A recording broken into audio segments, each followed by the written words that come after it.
Good evening and welcome, gentlemen and ladies. This is Joy News' national dialogue on standards. Tonight, we confront a silent crisis, one that has been quietly suffocating Ghana's economic growth and other sectors of the country, including public safety and health. I'm referring to the lack of adherence to standards across all sectors in our country. From markets relying on outdated scales to substandard medicines slipping onto pharmacy shelves, from toxic cookware flooding our markets to unsafe building materials causing structural collapse. Beyond the threats to public health, this widespread non-compliance with laid-down standard is rapidly eroding consumer trust. It's also draining the nation of vital revenue and threatening the very survival of law-abiding businesses. You may think this is a distant, abstract, or purely technical issue, but the reality is far more immediate and deeply personal. Did you know that the cookware in your kitchen could be silently poisoning you? Yes, you heard me right, and here is why.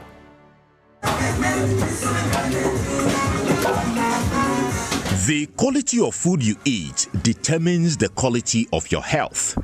That's why it's often said that what you eat can kill you. But in today's fast-paced urban lifestyle, millions rely on meals prepared outside the home. From local chobas to high-end restaurants, a wide range of cookware is used. One of the most common cookware in every home is this one, dadese, usually made from recycled aluminium. Sharif Umar, a managing partner of one of the biggest aluminium recycling businesses in the Greater Accra region, explains how he sources his raw materials. So we get the raw materials from people who go around the country picking up metals, aluminium, iron, zinc, and so on. So when they bring it in, mostly it's from old pots that we already that's already been used, and so we use that to melt it. It's a melting process. We use a local oven to melt it into liquids, and then that's when it goes into the shop, pour everything in, and that's when it's formed.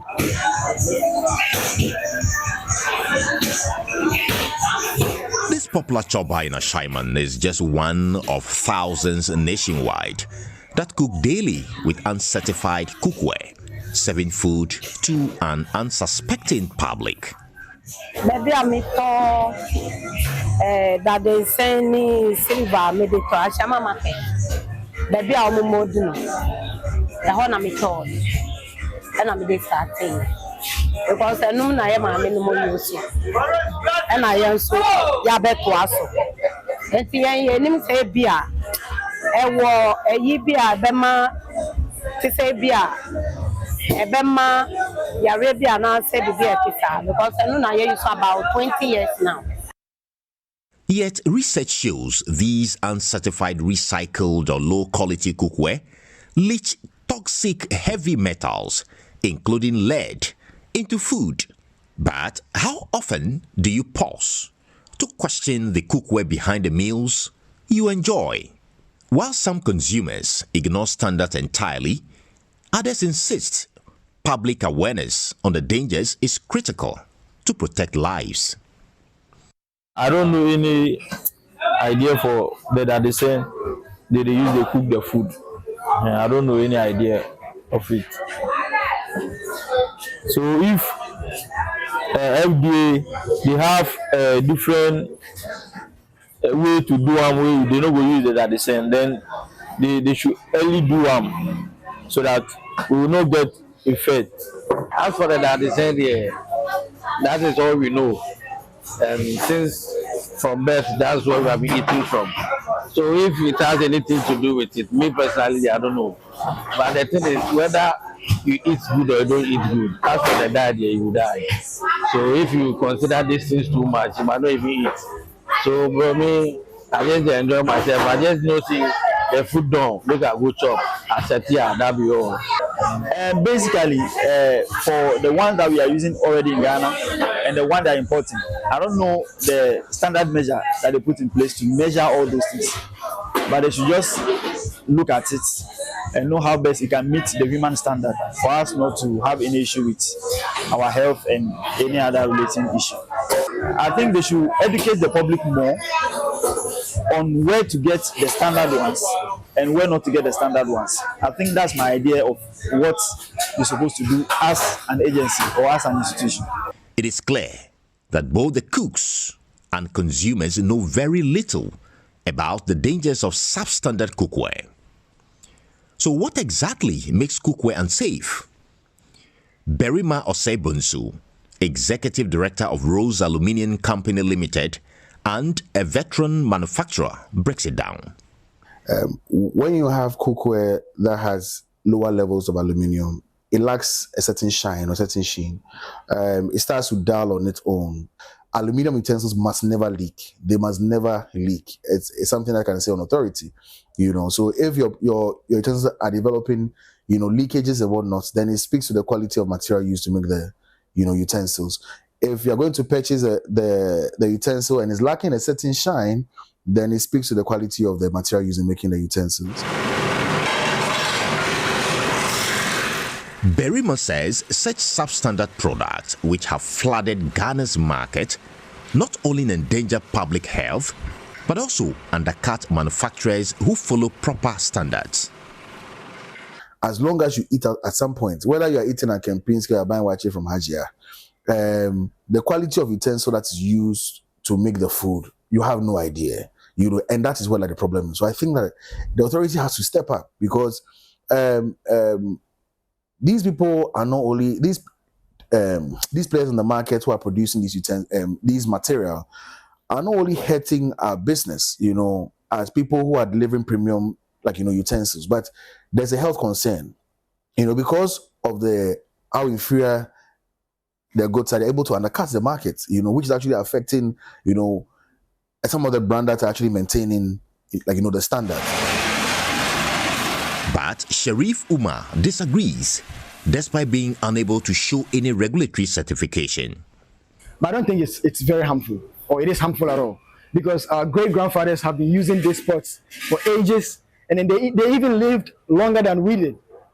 Some of them lived 120 years. My grandma passed away 3 years ago, and then she was about 119 years old. She was using this same pot. So I don't know what the fuss is about when it comes to using it. We've been using this for years, way before Kwame Nkrumah's time. These were the stuff that we're using as a cooking ware before the silvers and stuff. So yes, I know people are concerned, and then there have been rumors going on about containing lead or harmful substances that is harmful to our body. But I can rest assure you that there is nothing as such. The FDA can actually definitely vouch for us. The FDA, I call on. I'm actually even putting the challenge out there. I want them to invite me, bring my product so that we can test it, so that the public can know that these are not harmful to your body. The Ghana Standards Authority exists to ensure manufacturers uphold required standards. The Food and Drugs Authority ensures food and drugs producers comply with safety rules, whereas the Environmental Protection Authority licenses manufacturers to operate responsibly. But what standards actually govern cookware manufacturing or import in Ghana? How many Ghanaians are suffering from health problems linked to continued reliance on uncertified, substandard cookware? And how long will regulators look on as poor standards endanger lives and drain national revenue? Carlos Kaloni, Joy News, Accra.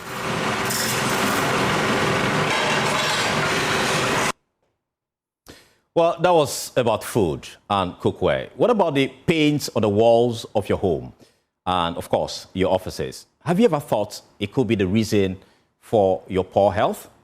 Watch this. Certification, the ones they see on the market is okay to buy. In the wake of this confusion, Joy News investigations reveal widespread compromise at the ports, which allows the paints to be brought into the country. Some freight forwarding agents who claimed to have facilitated this move reveal how to sneak the paints into the country and avoid the payment of the statutory duties.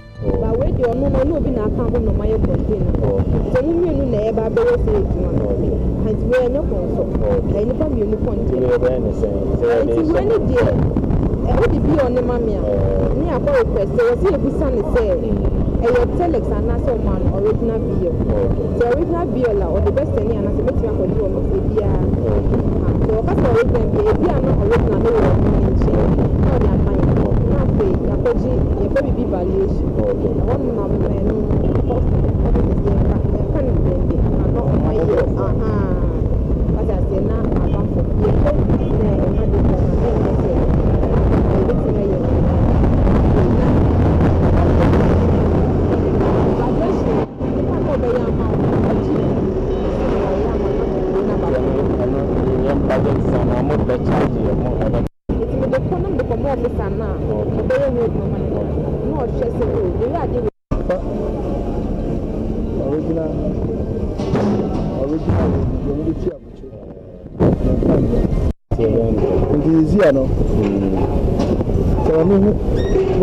I'm packing list. No packing list. Packing list in India. They were late in them say that I know Sunday money, but we are late in mostly I'm packing list.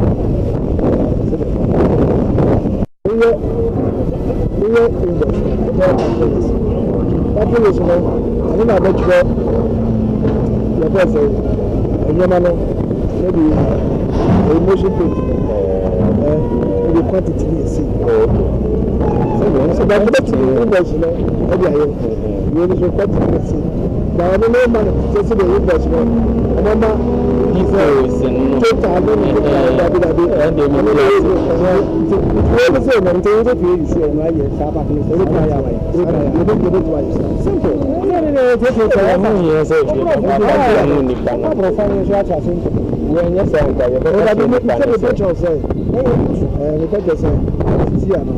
so we will invest because it's not the Ben prepare to you better prepare, but the more of it now. I want to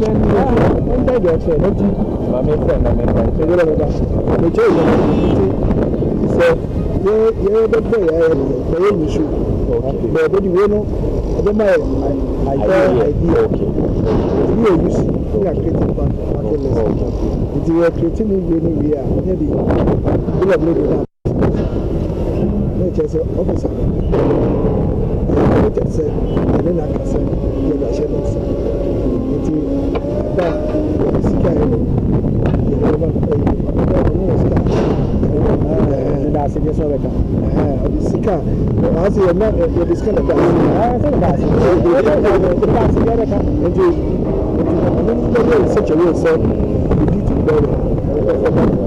Once these paints make it onto the local market, regulating it becomes a challenge.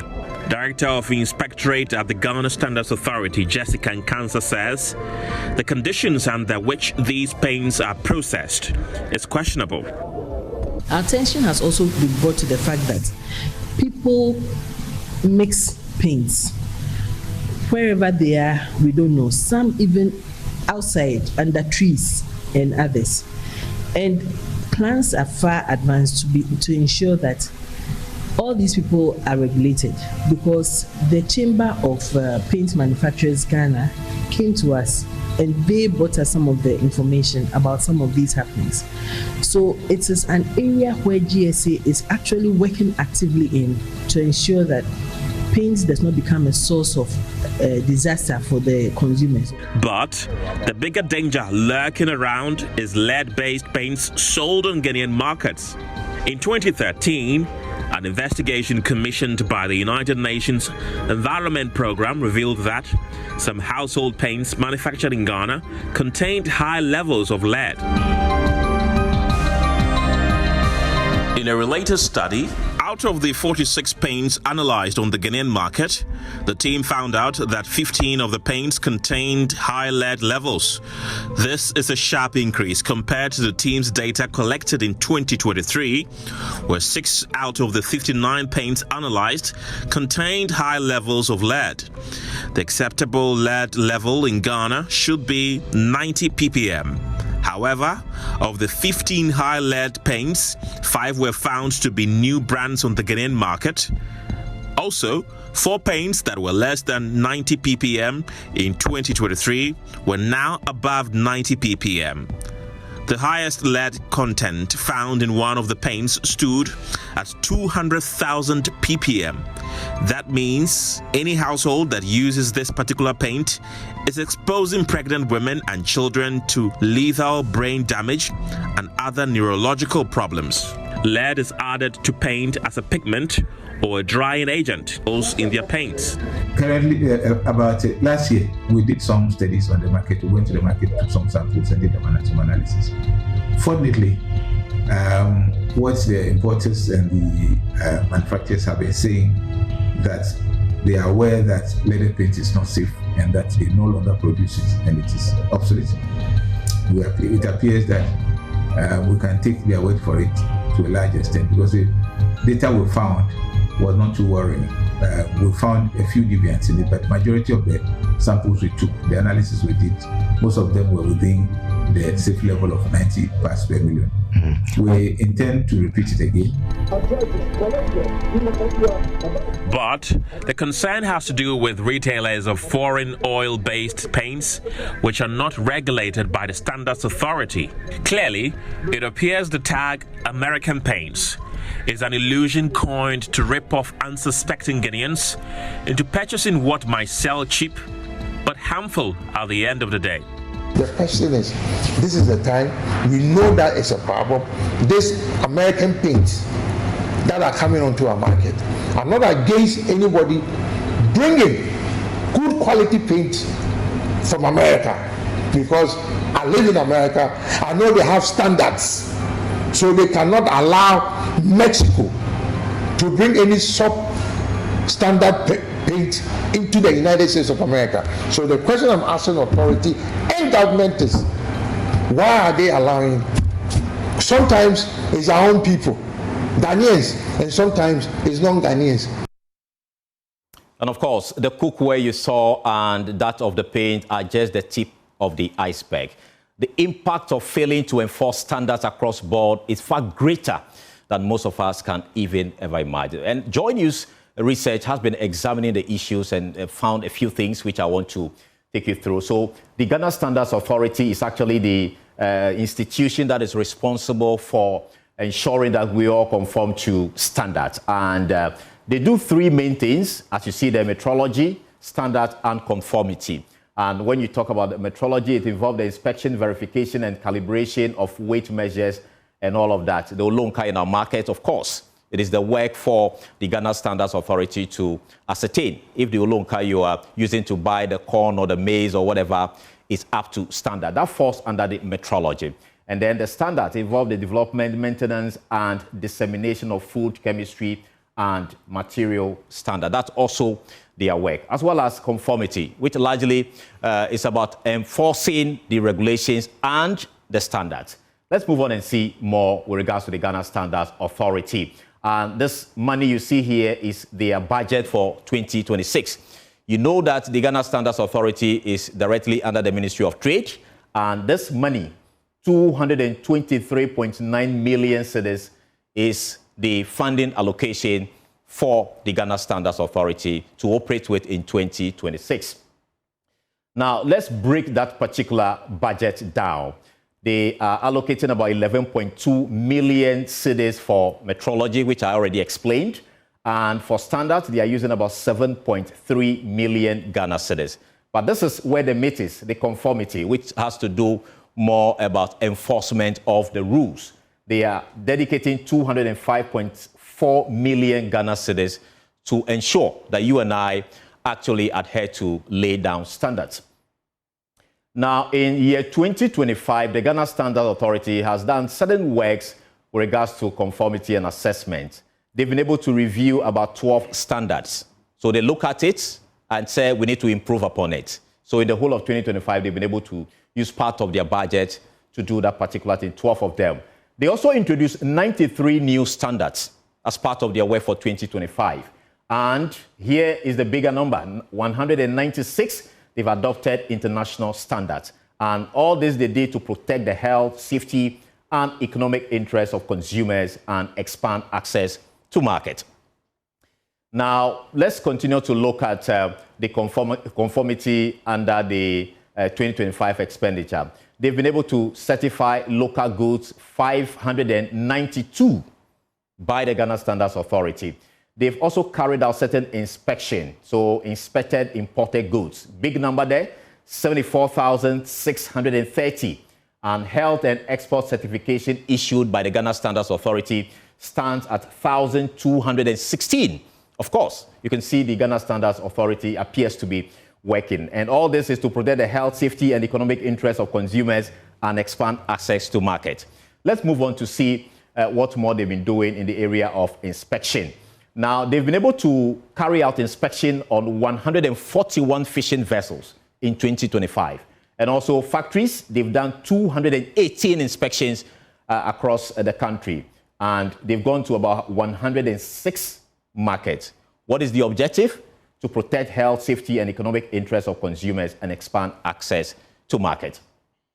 Now, let's look at what they've done under Metrology 2025. They have been able to verify, we can say Olonka, but it goes beyond the Olonka thing. They've been able to verify 115,152. That's a lot of work done by the Ghana Standards Authority. And they've been able to calibrate about 11,768 of those equipment. And out of all this, they did approve 35. And these are weight measures, weighing and measuring devices across our market, factories, and what have you. Now, what are the key challenges that the Ghana Standards Authority actually faces? They themselves are saying that they have inadequate funding for planned programs and activities. They have a lot they want to do, but funding is a big challenge. They also say they have inadequate funds for monitoring and evaluation of programs and projects. These are some of their challenges.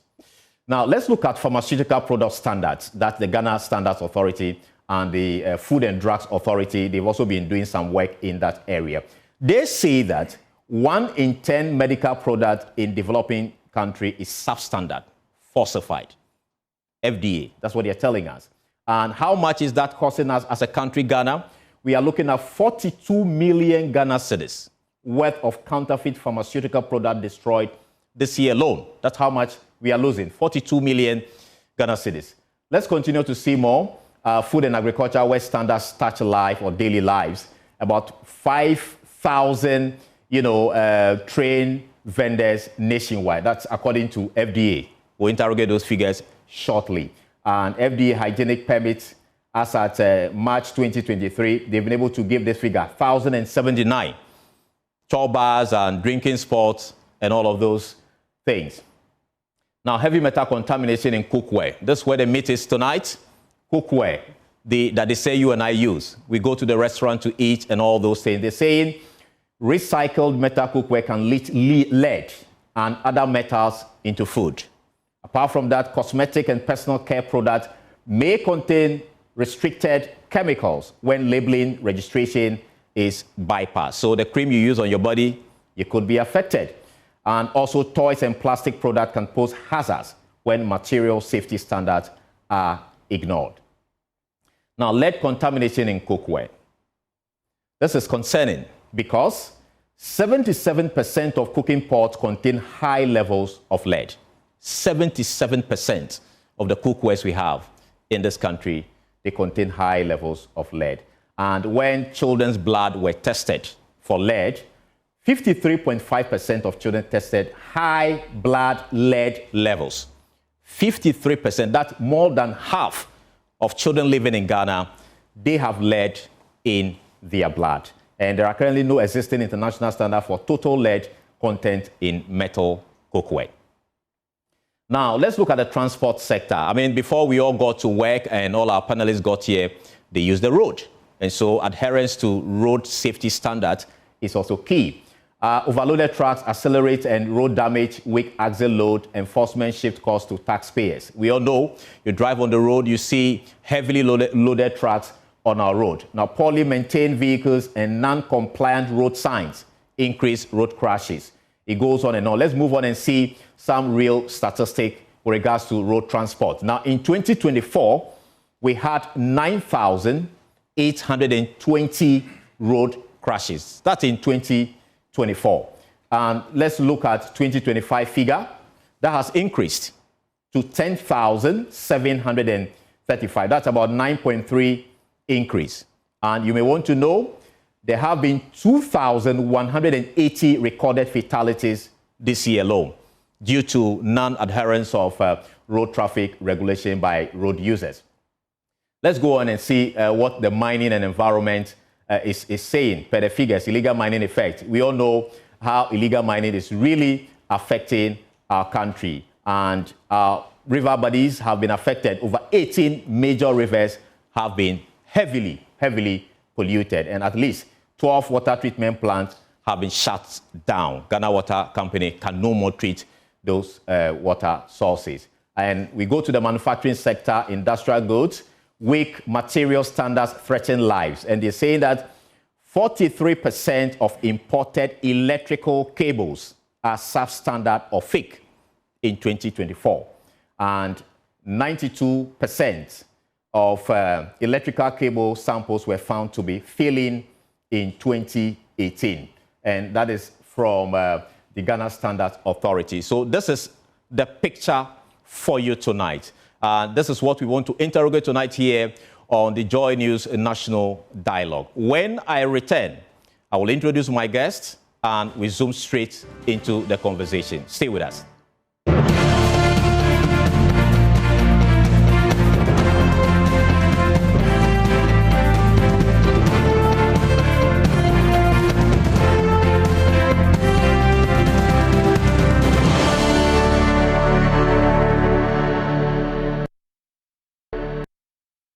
Welcome back, and thank you so much for staying with us here on Joy News as well as Joy 99.7 FM. Tonight, in this national dialogue on the declining adherence to standards, we seek to, among others, examine the scale of this particular problem. We also want to explore its impact on public health and the country's economy. We'll also be evaluating the role of regulatory bodies, manufacturers, and stakeholders, including you, the final consumer. And we want to seek sustainable, concrete solutions to restore public safety, accountability, and, of course, confidence. My name is Carlos Kalori, and, of course, we are live on DSTV Channel 421, Go TV 125, Joy 99.7 FM. We're also on Lab 99.5 FM in Kumasi, and across our affiliates nationwide. We're also streaming live on all our social media platforms at Joy News on TV.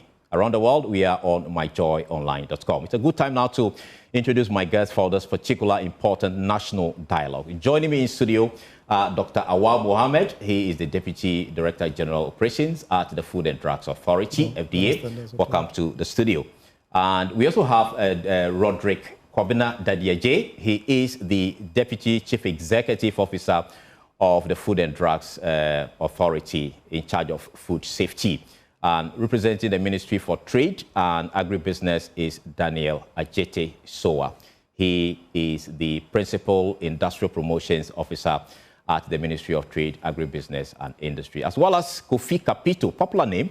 He's the Executive Director of the Consumer Protection Authority. And we have Berima Osei Bonso. He's a cookware manufacturer and the CEO of Rose Aluminium Limited. Others are also joining us on Zoom. Professor Nanama Brown-Kluche, she is the Acting Chief Executive of the Environmental Protection Authority, the EPA, and Desmond Aka, he is with the Ghana National Fire Service, and many others. Awal Sakib Mohammed is the President, Ghana Electrical Contractors Association, as well as Dr. Nana Yao Akwada. He is the Executive Director, Bureau of Public Safety. So these gentlemen are going to help us understand the key concerns when it comes to adherence to, standards in our country. And so, gentlemen, you're welcome to this important national dialogue. Thank you. Thank you. Thank you. I'm going to give you 5 minutes each to tell us your own assessment of adherence to standards in our country from where you sit. I'll start with you, Kofi Kapito, of course, because you are from the consumer end. You should be telling us how you view adherence to standards in our country. Well, let me say good evening again to my co-panelists and my friend Dr. J from FDA. And then this is my grandson. Okay. And good evening to Ghanaians. Should I say, is the glass half empty or half full? Yes, we've come a long way, managed to do some standards. I think one thing that we've done the best that I know is standard for water. That one I give credit to Ghana, to the Standards Board for Standard Authority. Water standardization, we've done very, very well. There's a few areas that needs retuning or adjustments, and that has taken too long for a country that is over 60 years. Few areas specific? Oh, ways and measures. They've done some good things, like if you go to the petrol station, you can see actually what you are paying for, and other areas like Olonka, Côte d'Ivoire is to our other side, Burkina Faso is on top of us, Togo is on the other side, and for so many years, Ghana is still using Olonka. I've been fighting FDA since Dr. Krensenstein that we need to get weights and measure, which is scales. Okay, but it looks like it falls on dead ears and consumers are being cheated. This is the only country where you go, somebody gives you a tin of some old butter or anything. And then it's not just the tin. They either has punched the bottom of it or stuff, papers in it. We cannot do this to ourselves. But funny thing is, regulators, they can do better. I expect them to be able to probably give us timelines as we can do this by this year or this period. And then so we could give them a breather and then sit back and watch them for them to improve it. And when they don't, then we can go back and attack them. In terms of the two institutions, I mean, standardization is everything worldwide. It's everything. So we cannot lose that fight. And FDA, yes, there are two institutions, but I have worked with the two institutions. The reason I like the work of the FDA is at least they do post-market surveillance a lot. Even if it escapes them from the ports, they go to the various markets and stuff for us to see that you hear that they've seized some drugs or they've confiscated gone to somebody's warehouse. And the funny thing is sometimes the media, instead of you supporting the FDA, hey, they are destroying some of this business. The man wants to kill Ghanaians. Right. So rather we should ask the man that, how come this is what the FDA is saying? And then Standard Authority, like I said, the water, no, I mean, I'll give it to them. There are plenty of areas that they can that they can improve. So before I move on a scale of 1 to 10, where 10 is strongest, adherence generally to standards in this country, not from the regulatory point of view, but the consumer, those who give us these products point of view. What do you make of it? I'd say maybe 3. 3. That's very low. Very, very low. I wasn't even going to say less, but because they are here, I should be generous to them. Okay, we'll go into the specific areas, the paint and the cookware, electricals and all those things. I'm just picking your initial thoughts on this. Sure. I'll go to Berima. You are a cookware manufacturer. Yes. And you've been in this business for close to 30 years. No, over 30 years. Over 30 years. 32 years. Now. 32 I was born years. into the business. I see. Right. So share with us, we just raised concerns about the quality of cookware on the market. Generally, we'll go into that, but generally, what do you make of adherence to standards actually in our country? So good evening, like first and foremost. And like you mentioned, so we've been in the industry for about 32 years now. And I think that it's like over the years, the standards have greatly declined. I think that it's worsened for like the last 3 years, if like I'm not mistaken. I think now there's also been like a global concern when it comes to like the use or the quality of cookware, because like I follow, like the news around, and I know that like generally cookware, is becoming like, an issue. Beyond like that, they're saying, even like in our industry, because I think that it's two different industries. So I want to like draw that distinction, because that they're saying it's different from what we produce. Right. Like for us, for instance, the purity of aluminium used for our products or for utensils must be between 99.5 99.8% purity. We do purchase, like material or like ingots that have lower purity, but we use it for handles, not to produce them like the main, cookware. Okay. But like here lies a case where these ingots that have like a purity of between 90 and 94% are being used to make like utensils, and there's a presence of different metals inside, like lead, which like leach into food and is even more dangerous like for children, because see, lead takes the place of calcium. It pretends, like if I should say, like to be calcium, like just like in the layman's language. It enters your body. Yes. It mimics calcium. Thank you, Grandpa. So yes, it mimics calcium. So it pretends to be calcium. Sorry, but doesn't like do the function of calcium. So it affects bone formation and stuff in children. There are cases where, or research that proves that, like the high lead content in these utensils actually cause cancers and kidney failures and whatnot.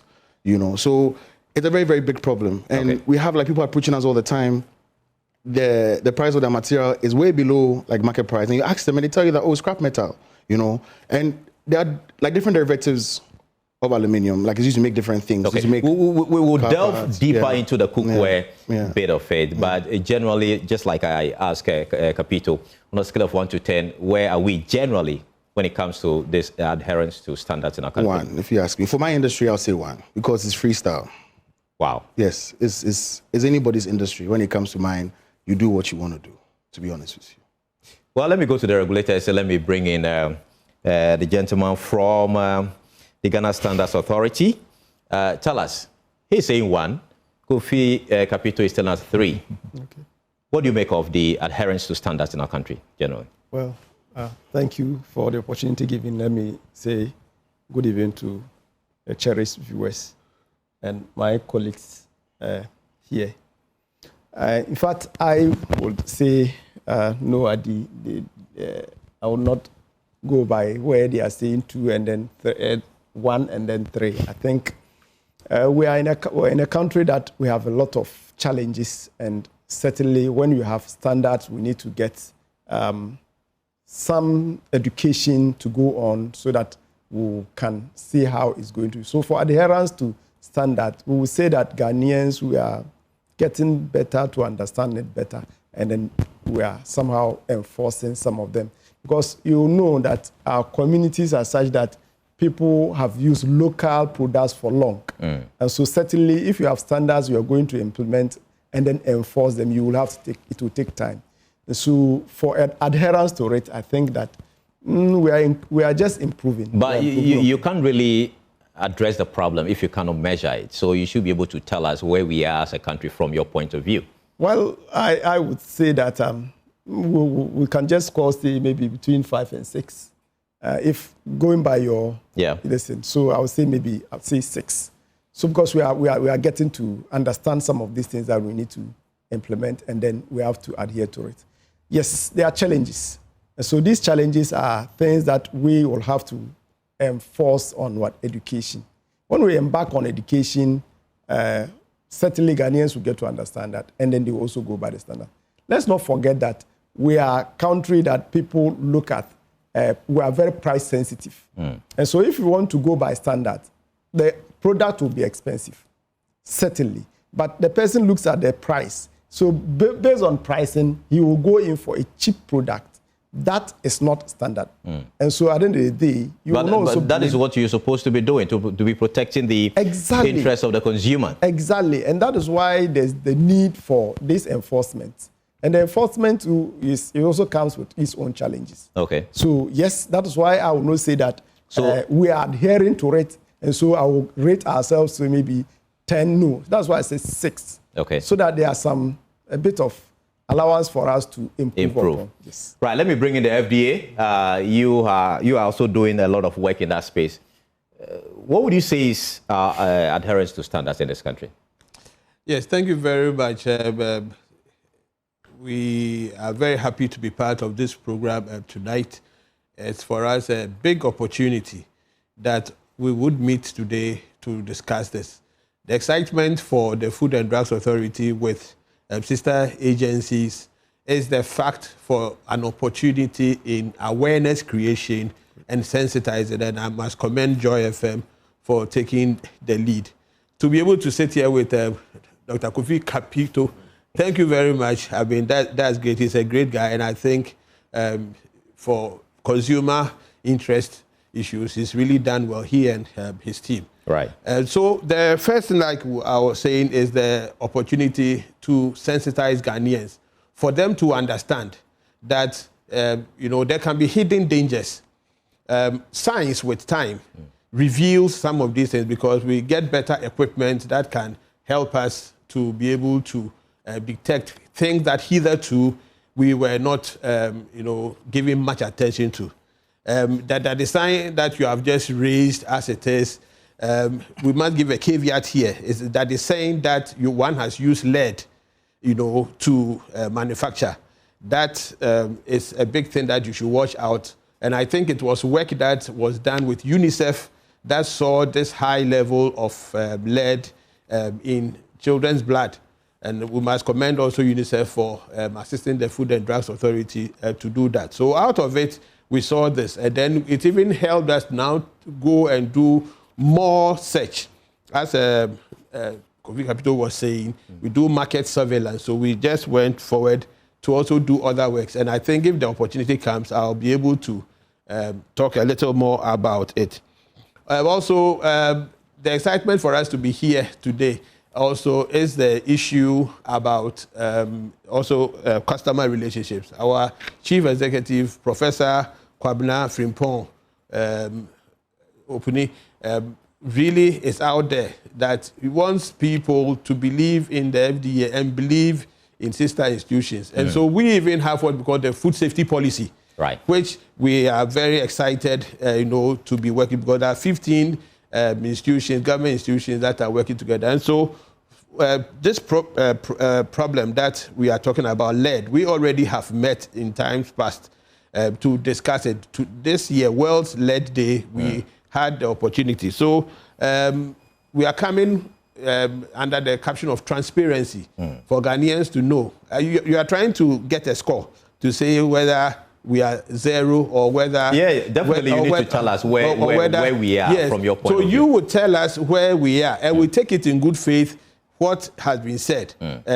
Kofi has said something. Around 3. Yes, and then someone also said 1. Yeah, so maybe when we finish, then we'll strike an average, and then we'll see. And that is feedback for us.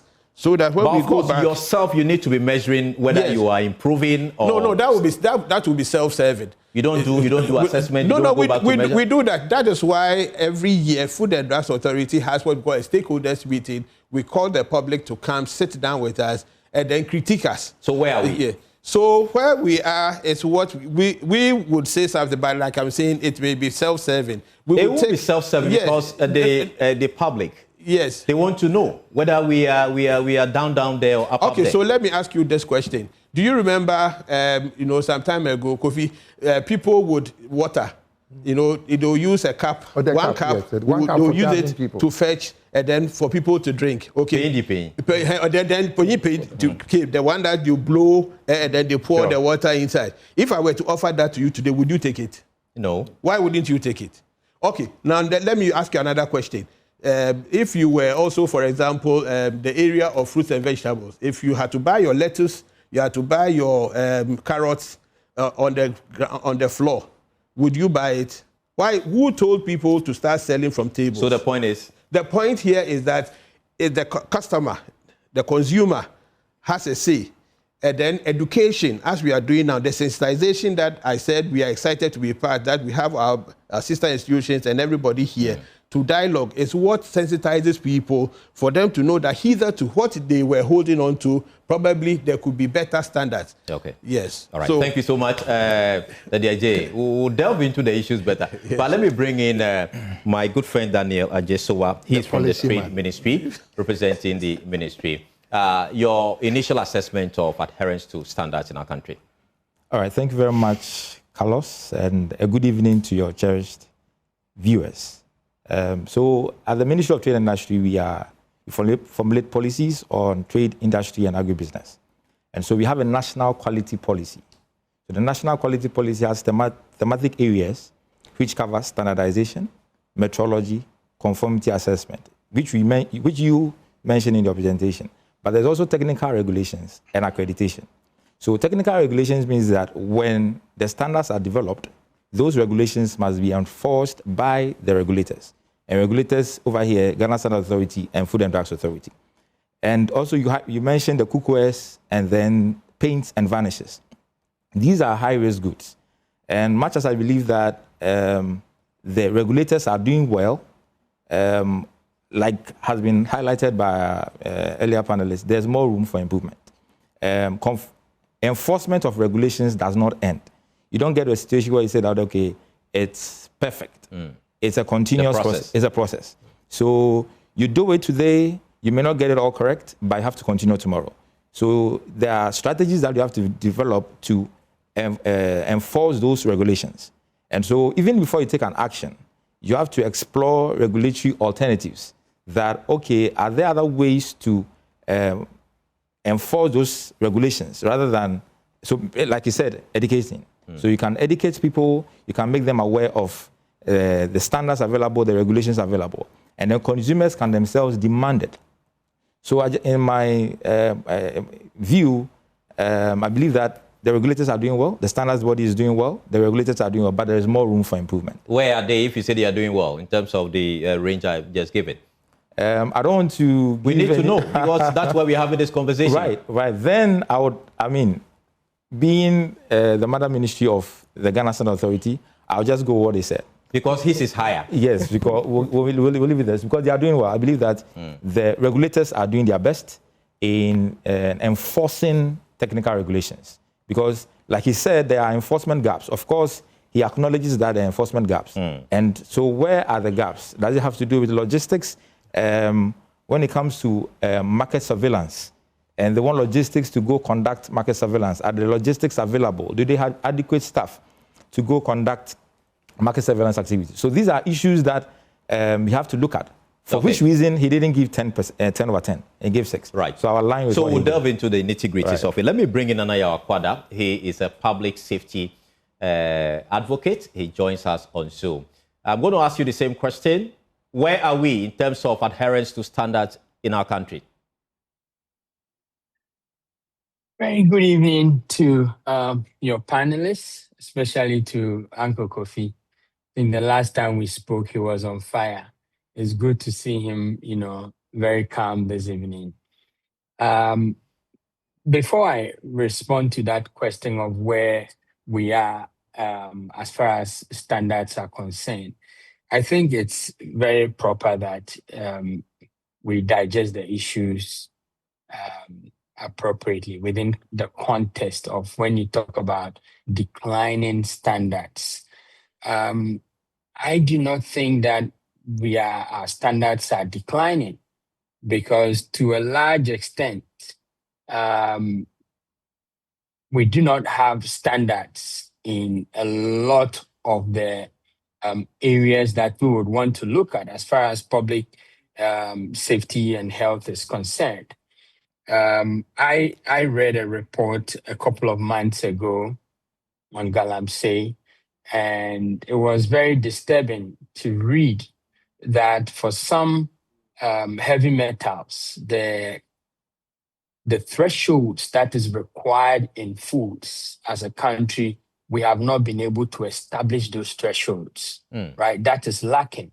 So we cannot certainly talk about declining standards in those areas. Okay. So from where you sit, we don't even have the standards to even be declining. That's your point.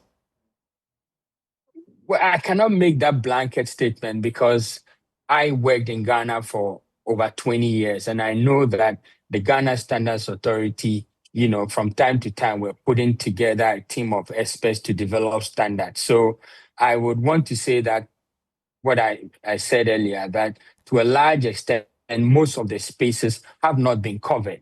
So to that extent, we can't talk about declining standards because they are non-existent.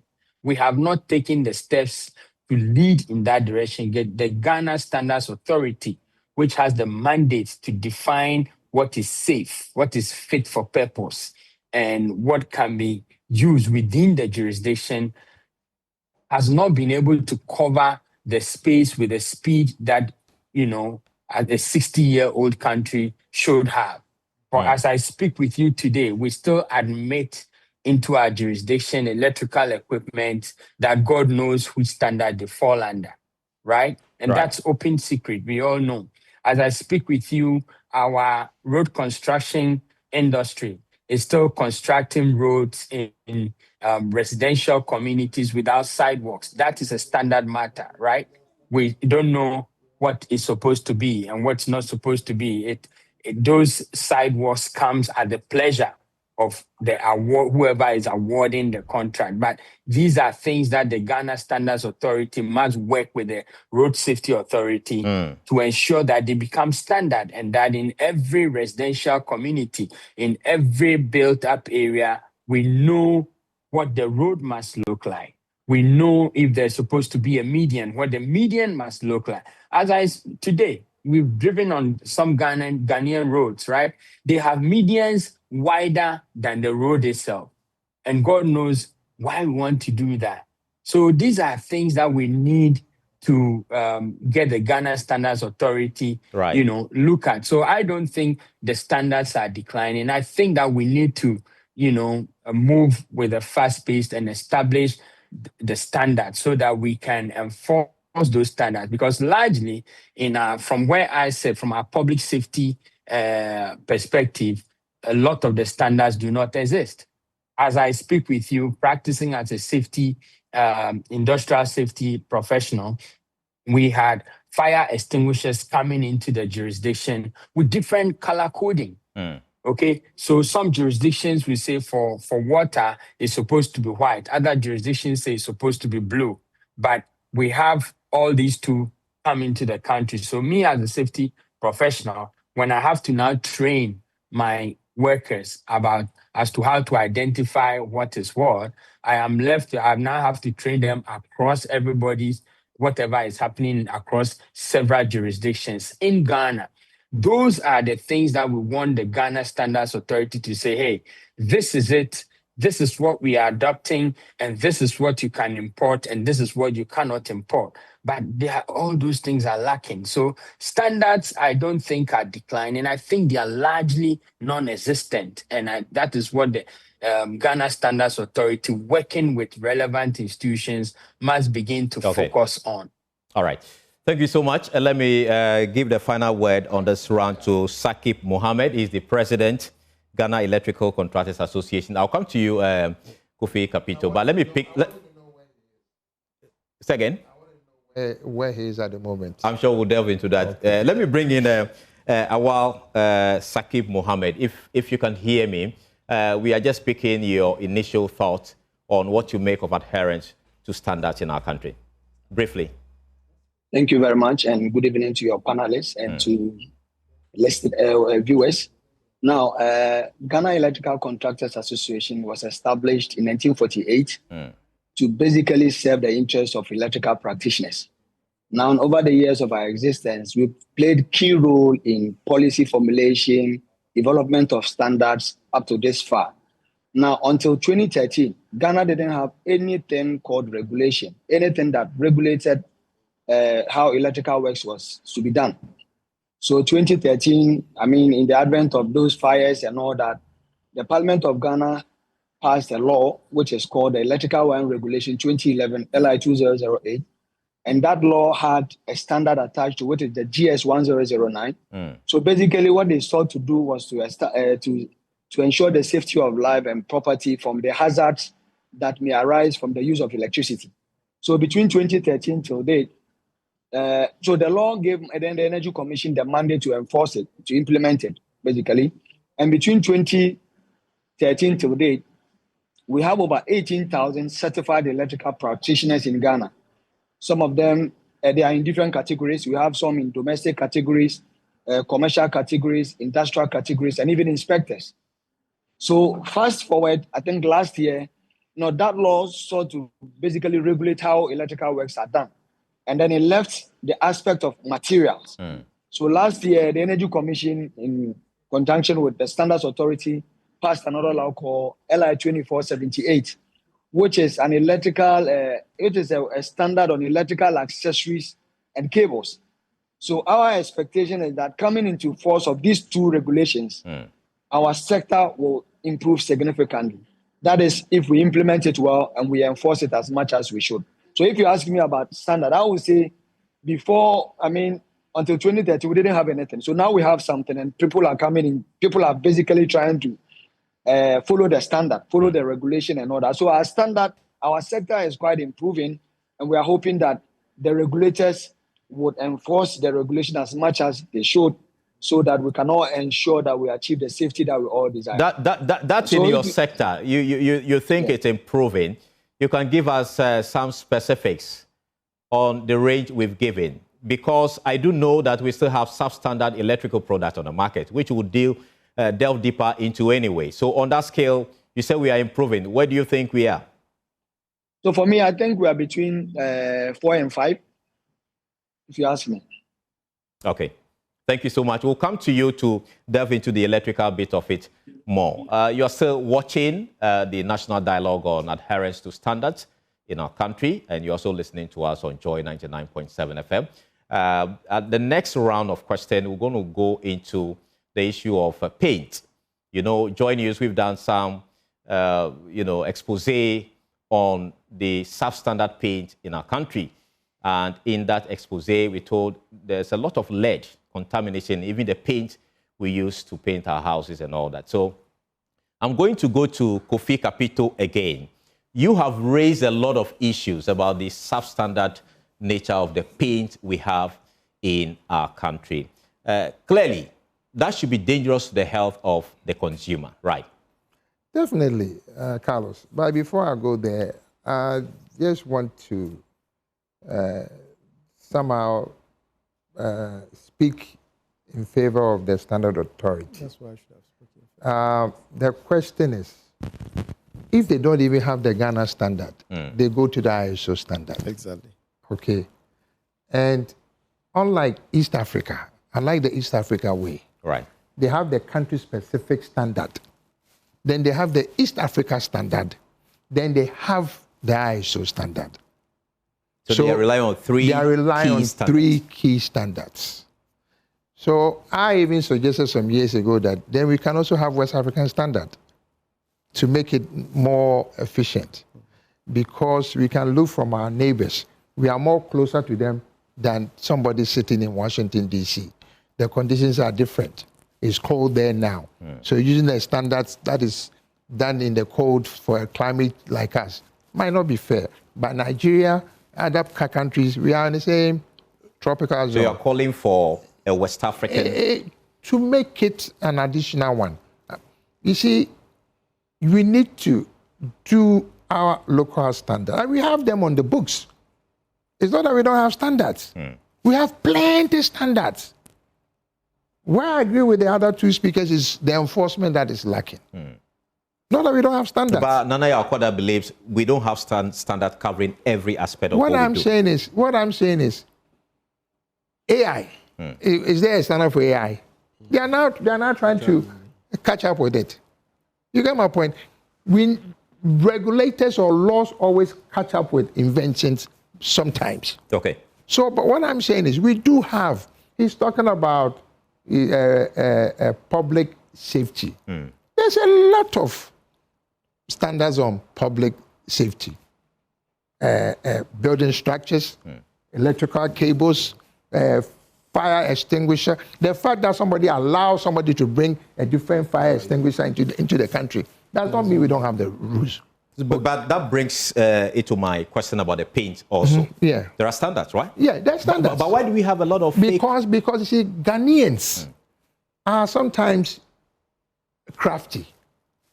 And because they know that the regulators chasing them might find it difficult, or they don't have the resource or the means to come after them.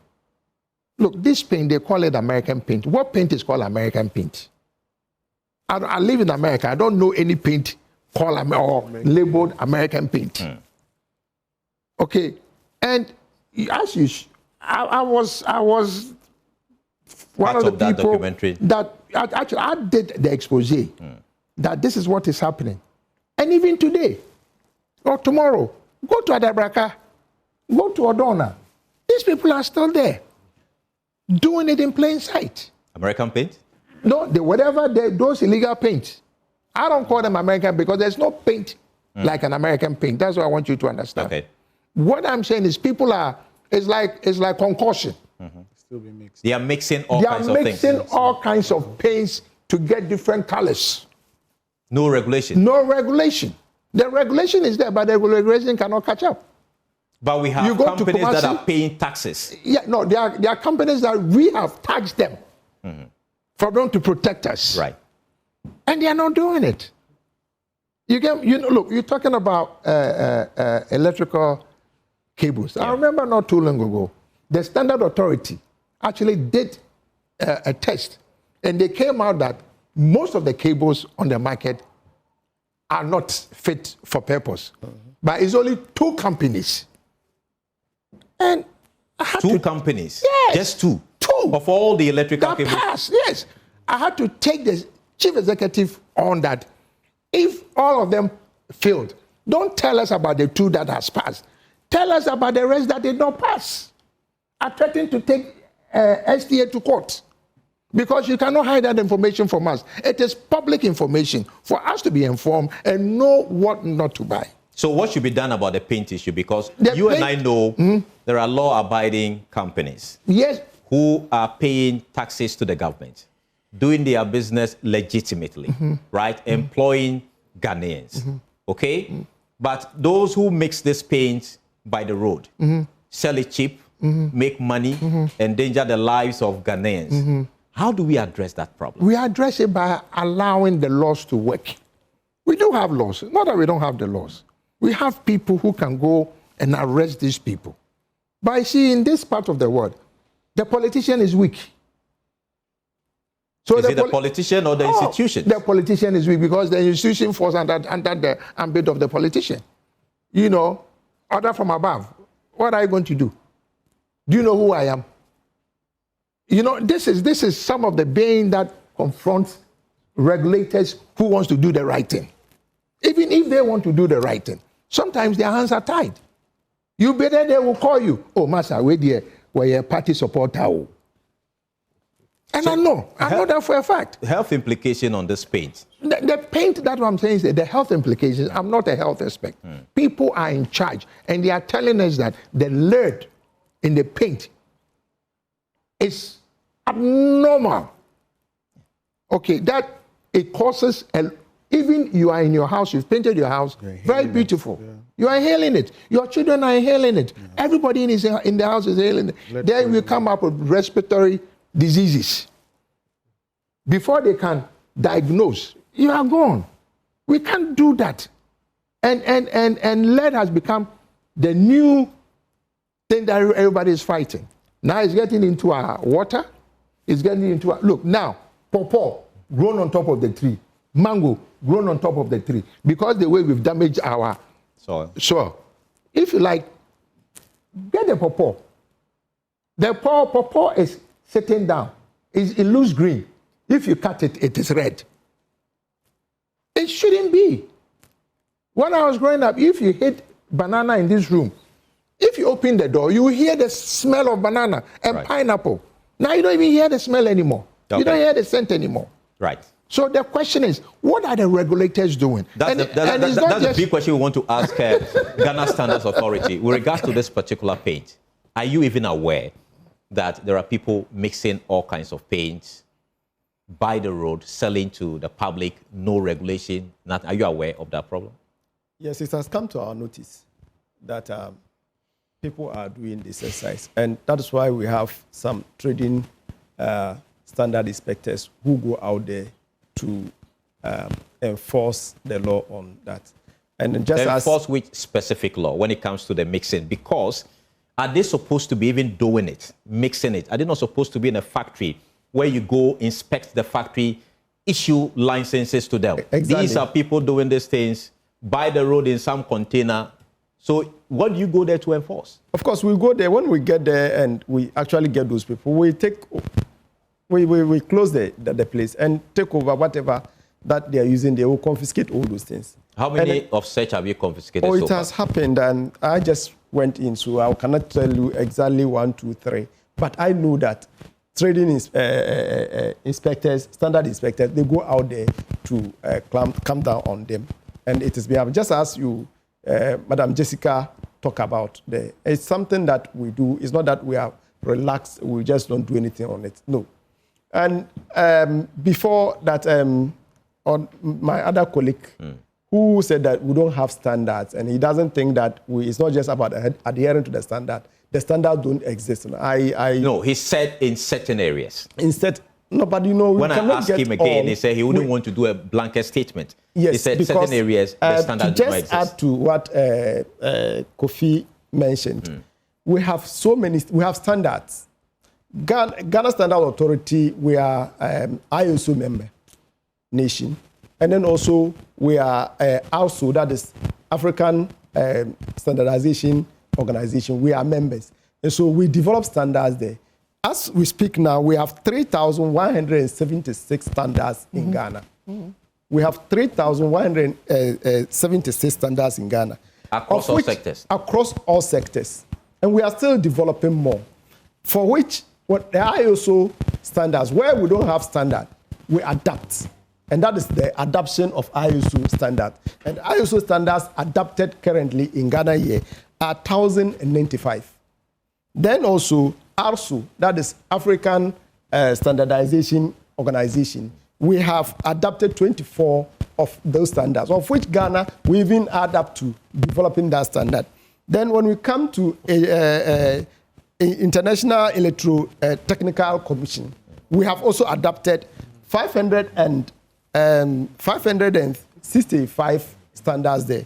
Now, when we come to Ghana standards that we, Ghanaian standards, that we develop, we have developed 906 standards, and we are still doing, as of even yesterday, we've gone to Gazette standards on helmets for this, that we need legalization of this motorcycle. Yeah, Okada. Yes, Okada. Right. Which we have done it. Okay. And then also this dancing thing you talk about. Yes. The dancing standard. I'll come back to you, so we delve into all those standards you mentioned and how you're actually enforcing those, especially when it comes to the paint issue. You're still watching the national dialogue on standards, adherence to standards in our country, and listening live on Joy 99.7 FM and also Love 99.5 FM in Kumasi.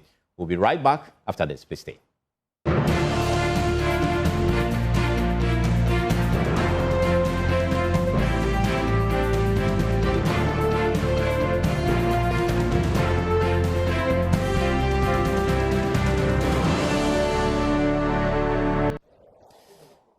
Welcome back, and thank you so much for staying with us here on Joy News. We are discussing adherence to standards in our country. We also live on Joy 99.7 FM.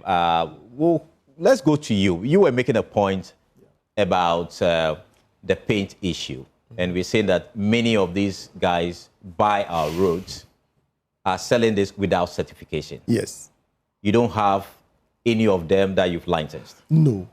No, Standard Authority haven't licensed any of these road by this and for giving them certification to operate. No, they will not even come, because we'll have auditors who go to the firm to look at what you have and then audit your management systems. Then also we'll look at the quality of the paint. And of course, I must be very honest that it's Ghana Standard Authority that is the regulatory body to paint in Ghana, and that we haven't gotten any of them that have come to us for this. Have you gone to them? We've been hearing some are over here, just as you have mentioned.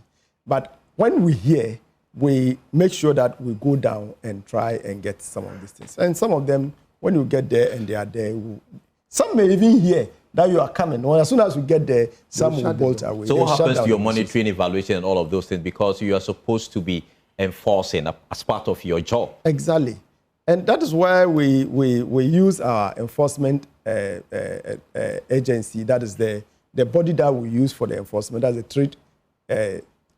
trading standard inspectors, which we call TSIs. That will go down there and do. And as we speak now, we are here and we'll keep on doing it.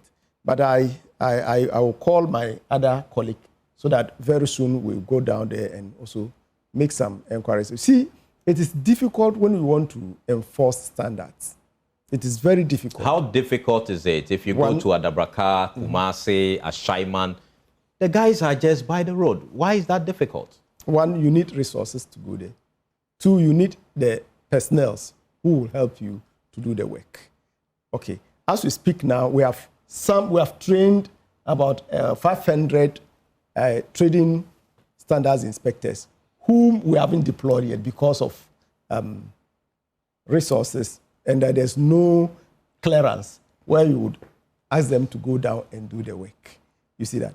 That is another hindrance. And another side is that some people feel like they are too connected, and for that matter, if you even come down, they will be calling and making other things, which I know that for currently, that political will is there that we can go ahead and work on this thing and make sure that we strip off all those who don't adhere to the standards. As for that one, we will do it, and we are going to do it. When are you going to start? Oh, very soon, because we started some just about a week ago on this fuel tank.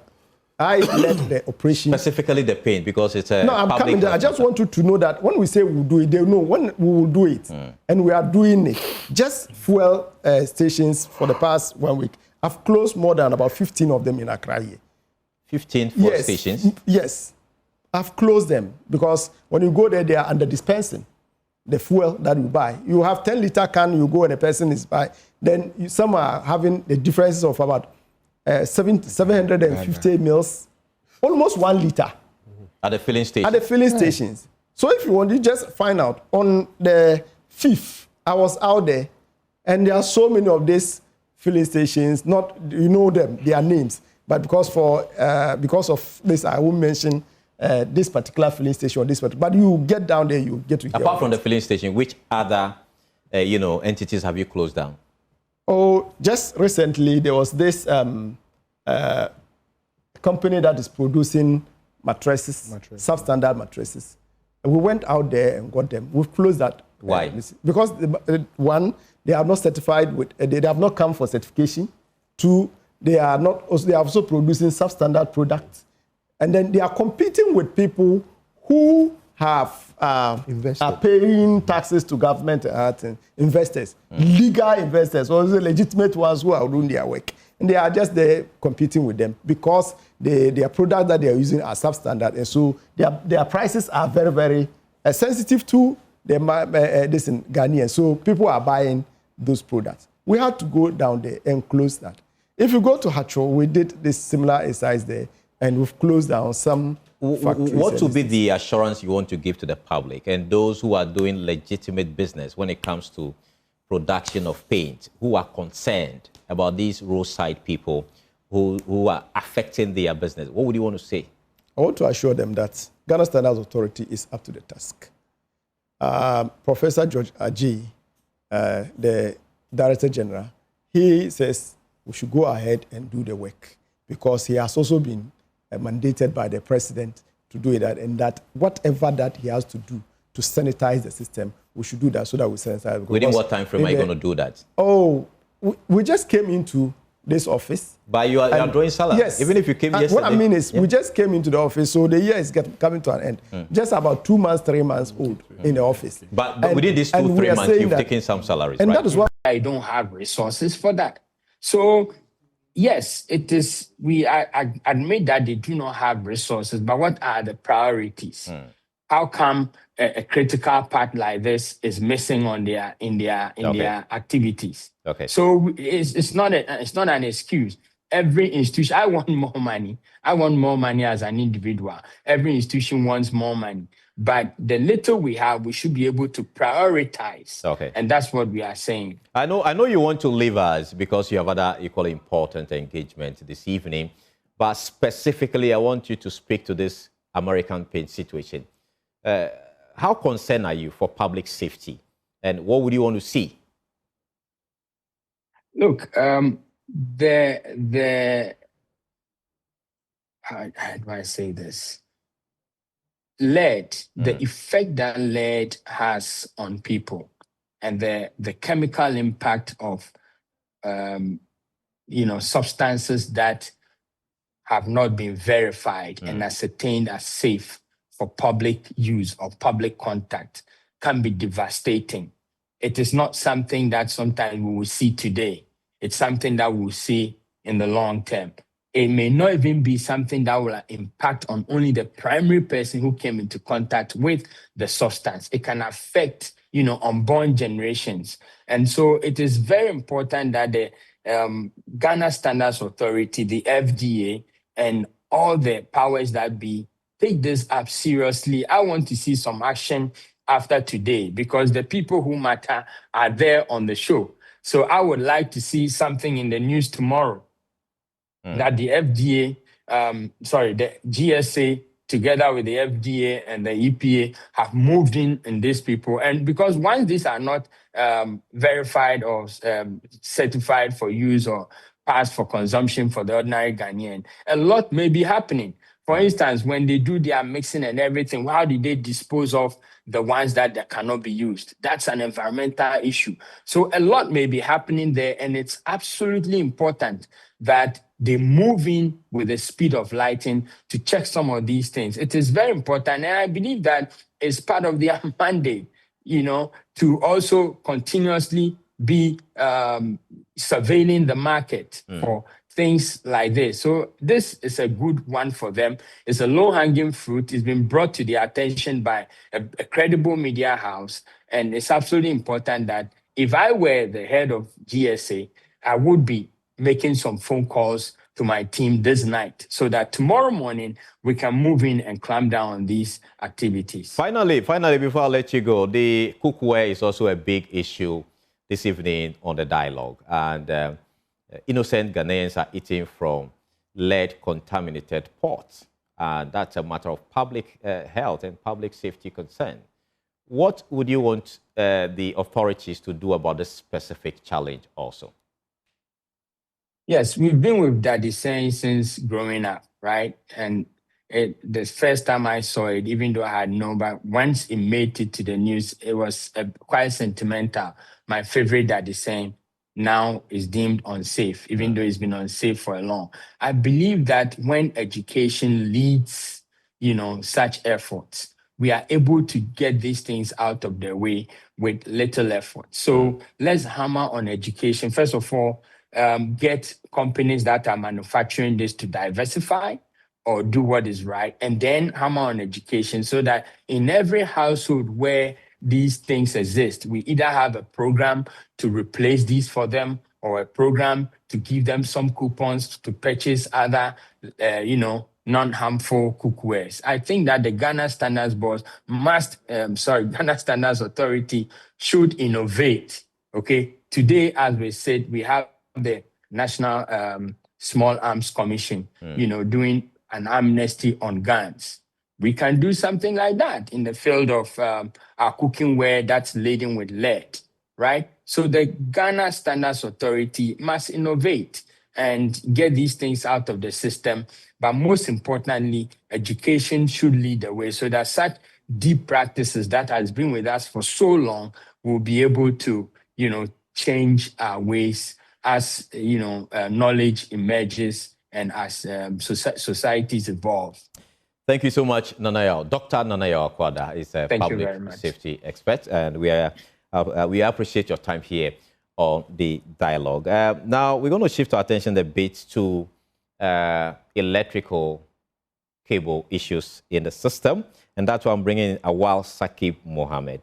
You are the president, Ghana Electrical Contractors Association, and earlier on you were telling us about the falling standards when it comes to electrical equipment on the market. How serious a problem is it?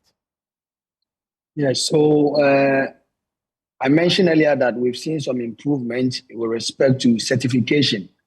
Now, certification does not ensure compliance. It is enforcement that does. So, having registered about over 18,000 practitioners, I mean, I'm very confident that if we deploy them well, they will be our ambassadors to ensure that we achieve the safety that we all desire. Now, currently, the practice is that when you complete every electrical installation, it must be certified. And to certify it, it must undergo a certain process. There's an inspector, there's a constructor. In certain cases, there's even a designer who happens to be a professional engineer.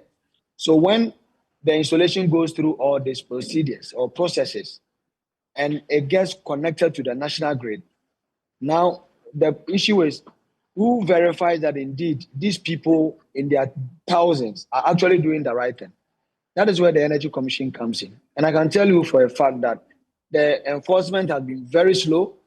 After 12 years of implementation of the electrical wiring regulation, even though we've chalked some successes, some of us think that the way the implementation is going is too slow. And then the earlier we're able to up our game, the better the regulation or the whole program would achieve its intended purpose. Now, the regulation spells out 3 categories of certifications. Every electrical installation is classified into 3. Now, the new installation, when it's completed newly, now within the lifespan of the installation, some form of certification is required. And then when the building also achieves a certain age, it is also expected to be tested and inspected. Now, what happens is that the new ones we are seeing a lot of compliance, but the one that is required over the period of the existence of the installation, we are not even implementing it at all. And then the actual one, the one that would ensure a continuous safety, which is what the regulation requires to be done after every 10 years. Now, the law was passed 12 years ago. Between the last 12 years, I can tell you most buildings are beyond 10 years now. The question is, have we gone back to check that those wires or those electrical installations that were passed as being safe in the past 10 years are still safe? The law mandates us to do that, mandates the Energy Commission to ensure that that is done. Unfortunately, I can tell you that we are still seem to be in the piloting space, which is unacceptable. So now, I'm even very concerned about the passing of the 2478, LI 2478. If the law, the regulation which ensures that wires have been, electrical installation have been properly done, is taking this too long, and we are still kind of piloting it. How much more the one that is supposed to ensure that we have good quality material, electrical products in our market? I'm afraid we may not be able to solve the issue or to stop these things, I mean, in the immediate term. Because you see, these people, everybody knows it's a cartel of a sort. If you go to the market, I can tell you, I agree with the statistics that say that over 90% of the cables that you find in our system are fake. But electrical installation goes beyond cables. What other challenge do you face? Is it about the influx of the francophone electricians in our system? Now, that has to do with installation. Now, if you do the best of installation, but you use poor products, it means you've done nothing, right? So they come in, they do poor electrical installation work. Their standard is very different from ours, and so it poses a lot of risk. Take your time and explain that situation. Because before having this particular national dialogue, concerns have been raised about those who watch that space, the electrical space, saying that there's an influx of francophone electricians into our country because, of course, of their cheap labor approach. Ghanaians prefer to use them. And you are there. What danger do you see in that space where we are using a lot of francophone electricians to fix our wires for us? Okay, so the danger is that they have very different standards of wiring from us. We have different, the Americans will say receptacle. We have different types of plugs. We have different types of sockets. And so if you don't plug the right socket, the right plug inside the right socket, there's a likelihood of danger. Now we have a standard on how many points you can put in a circuit. We have a standard of wiring, what we have both the ring and the radial circuit. The francophones have entirely different system of wiring. So if you deploy a francophone type of wiring in Ghana, and you are using our kind of appliances, then definitely your system is at risk of if not fire, your life is actually in danger with respect to electrocution or electric fire. So it's a very challenge. It's a very big challenge that we find in our hands. But it is not just the Francophones. I can tell you that the Nigerians too are in Ghana in their droves. I'm a certified electrical wiring inspector. I was privileged to inspect one of the malls, and then the electrician that did the work was a Nigerian. So I demanded for his certification, because I was supposed to certify the work that has been done. And he brought some ID card, and I said, this is not what we need. If you go to the malls, most of these companies belong to Nigerians. And so they bring their own technicians from whatever to come in Ghana, and come and do that. There's nothing wrong. If you come to Ghana and you want to regularize your status, you can undertake our certification. You can go through our certification process. You'll be prepared, and then you can practice as we expect. But coming through an illegal means and coming to do all manner of things, it's very troubling. For me, my question is to the people who think that they are saving costs. You are not saving costs. You are putting your life in danger. Who is supposed to regulate that space? Kofi Kapito has a concern, but briefly tell us, which of the regulatory institutions is supposed to regulate? Who is supposed to wire? What kind of wires are permitted to be in our buildings? It is the Energy Commission of Ghana. What about the standards of the wires? Now, the standards of the wire is the standards authority. They pass whether or not a cable is fit for purpose. And we are saying on this program that about 90% of the electrical wires we have on our market are substandard. It's even more. I can tell you that it's even more than that. For some of us, I come into contact with wires every day. I inspect and test and certify electrical installation every day. And so when I tell you that it's more than that, I'm telling you from a practical point of view. Fact, yes. And what impact is this actually having on the country when it comes to fires?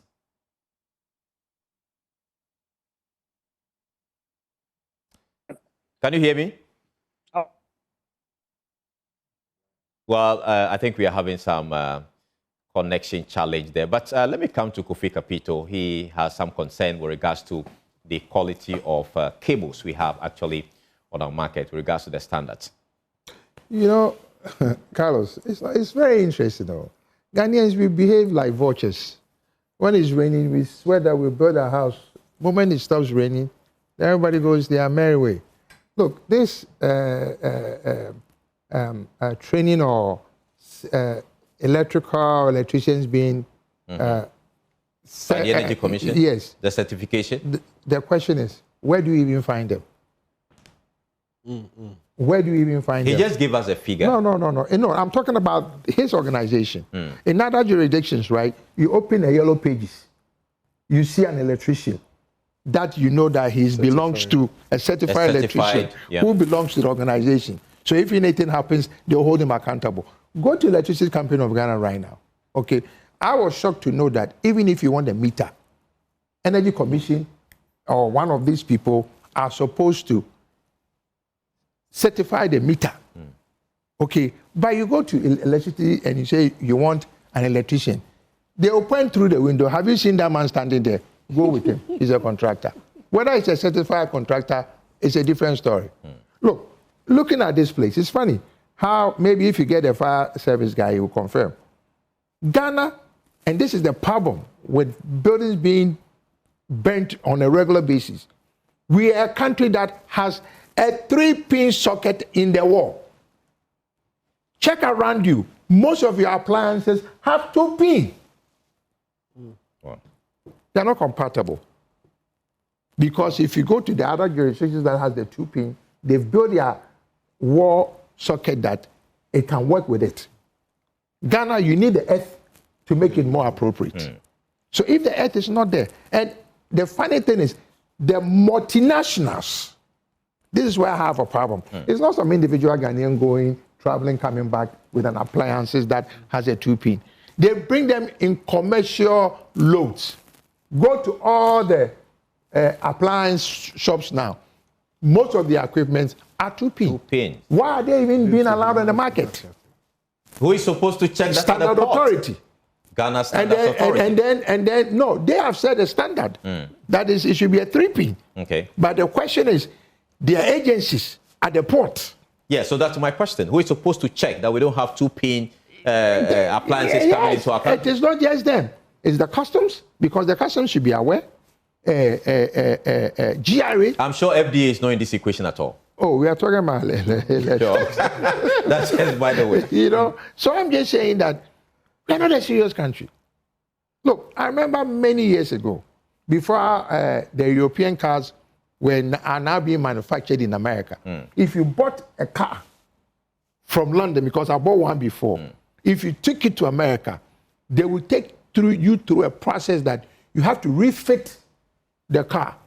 You have to reinforce even the doors, change the odometer, do a lot of things before it will be registered for you to drive it on the roads in the United States. It has to be re-standardized. Re-standardized. You're talking about Nanaya was talking about the trotters and stuff. For crying out loud, why do we allow a cargo van? It came in as a cargo van. To turn into a passenger bus. Right. Let me come in there. Let's bring in the head of PR at the Ghana National Fire Service, Desmond Aka. He is joining us in this conversation. He's on phone, actually. Grateful for your time here on the National Dialogue on standard, adherence to standard. What would you want to say about these substandard cables on our market and its impact on the fires that you've been recording? Well, let me say a very good evening to you and our fellow discussants. It is quite worrying that in this day and age, a country called Ghana... You may have to speak up a bit so we can hear you. So it's quite unfortunate that we still able to import into our country. Right. I think that you may have to reposition yourself because the line is a bit not clear there. We are trying to speak to Desmond Aka. He is actually the head for the Ghana National Fire Service. And let's try and see if we can get him clear. Desmond, can you hear me? Yes, I can hear you. I don't know whether you can also hear me.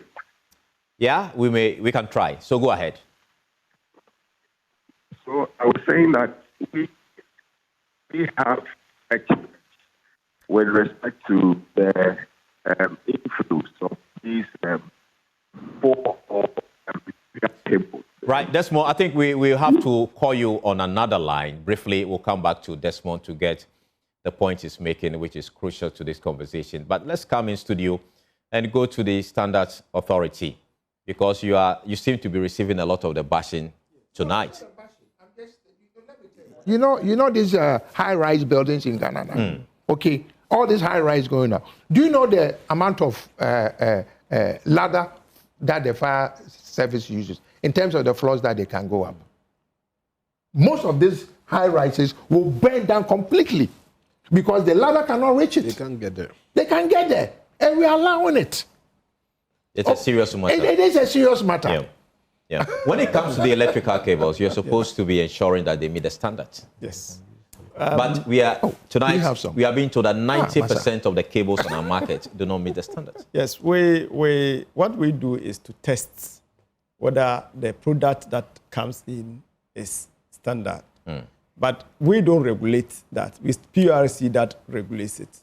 We build the standard for the general public. And we have regulatory bodies also that use the standard to implement and then also enforce on it. So if we come to that one, we will not entirely say it is Ghana Standards Authority because after the standards has been built, there are regulatory bodies that work on it. All the electrical cables and devices on our market, you're supposed to check them and register them. And we are learning that 90% of those cables on our market are substandard. Does that mean that you are certifying substandard product? No. what comes through the port that we have access to is brought because it's one of those we classify as high-risk product. The cables are one. We have cables there. We also have the car batteries as high-risk product, which we'll have to test before even allowing it to go into the system. But if you see some in the market, it might be because of maybe the porous borders that we have, the landed borders, that some will have to come in. But as for the port or the airport, it will never pass because we will have to make sure. Kofi Capito sharply disagrees. I disagree with him too, because the fact that he said the 2 pins and then the 3 pins, the 2 pins are coming in, are passing through that port. I don't think so. Because that one would not pass. Can I mention the companies that are selling them today? No, companies can sell. No, I'm just saying that. But this is a serious matter. I'm not saying we are not supposed to have 2 pins. But he is alleging that. You don't do respect. Yes. Tomorrow, I'm giving you an assignment. Yes. Go to all the big companies that sell electrical appliances. Thank God. He says companies that sell. That is in the market. It's not at the port. No, but the point he's making is that this gadget actually come through our port. Those ones will never pass through our port and come in. It won't come. I'll mention one company to you. I like the situation where he's mentioning company. He's not talking about a port outlet that the thing passes through and it comes in. But rather, I know that our borders, the landed borders, some of these products that are substandard pass through the landed. Don't you have your offices there? We don't have, not all. At Aflao? But if we go to Aflao, we have How many containers can pass the port? Hold on. I mean, the land port. Hold on. No. You see, I've been quiet. Hold on. The issue is that. I beg you. Hold on. You get to understand. Let him land. You get to understand our point. Because I am not arguing with you that there are no 2 pins and but passing through the. So where do they pass through? Most of them pass through the landed borders, and these landed borders are porous. Hold on, you shouldn't argue a bit because one, per our law, we are not supposed to inspect personal products that are being carried by the port head port carrier. Okay. So, and if you go to Aflao, you would observe that there are so many foot paths that people carry. They can offload a whole container, about 20 or 40-footer container, with items that they get people to carry them up and come into the country. The GSA is aware of it. GSA is aware, but you know the law doesn't. What have you done about addressing it? That is why the market surveillance, we brought in something like that to go on into the market and make sure that we enforce the law there. So Kofi is right when he said that these things are in our market. That's why I'm saying that he should take his time and listen, because when we are saying we know that some of these things will pass through not through the main structure, but will pass outside the listen and then come in. What about the cables? 90% of them. Most of those ones, because the cable, as soon as cable come, the port will never release it. We'll keep it at the port there. And then we make sure that we bring it into our labs to test and see that it passes. If it passes, then the person will go. But as for those ones, we know that they are high-risk ones. Yes. So all those high-risk products will not allow them in. But those that will pass through the porous borders, we don't have control. What are you going to do now that you are learning that 90% of the electrical cables on our market are substandard? Yes, we will make sure that our trading inspectors would go into the system and we would flush out some of these things. Well, certainly it happens. It affects all of us. We are not arguing it or that it's not there. But that most of them, they carry them in. And now if it comes in, the only thing that we can do is also what?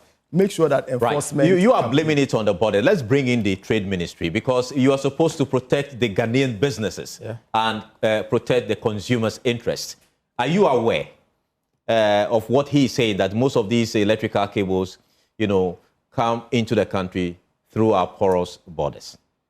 Yes, absolutely. Just to mention again that the Standards Authority develops standards, and they develop standards across sectors. Yeah. So food and non-food. So when we mention the high-risk goods, we mentioned electrical cables and electrical appliances. Right. So that falls under another regulator, and that regulator is the Energy Commission. So the Energy Commission, like we said, certifies installers or those who do installations of electrical cables. Then they also, so again, the Standards Authority, now they have a conformity mark on electrical cables. So when you send you import electrical cables, or you even produce locally, they have a certification mark, conformity mark, which they emboss on the cable. From GSA? From GSA. So that tells you the diameter of the wire, the producer, it tells you the length of the wire and all that. So the question that we mentioned, looking at paints and varnishes, where exactly do we source our products from?